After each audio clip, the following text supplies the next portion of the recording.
So, Lawrence, I wanted to talk to you about it's a good jumping off point to the fact that, we use the word reaction a lot, stress reactions, or like habits are reactions. But how can we move from reacting to stress or having a stress reaction to a stress response where maybe, the amygdala is going to do what the amygdala does, right? It's going to hijack all day long. That's its job. And I appreciate it because it stops me from getting hit by a bus when I walk across the street. I appreciate that.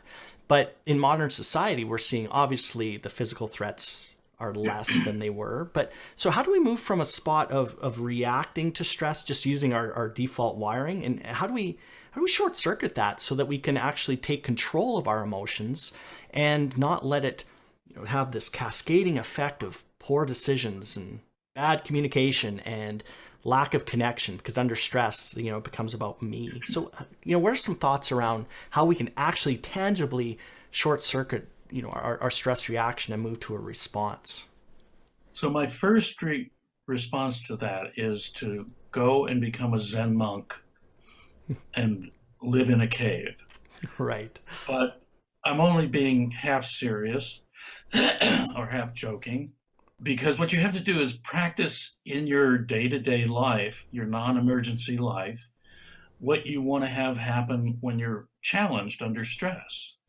And so you don't invent new behaviors in an emergency.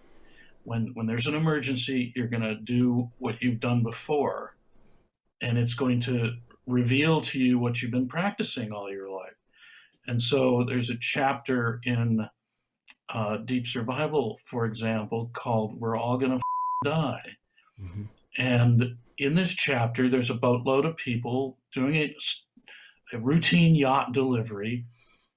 The boat sinks in a hurricane, and they wind up in a small dinghy, and two of them are screaming, basically, "We're all going to die," and two of them are trying to think, like, "What do we do now? We don't have any supplies.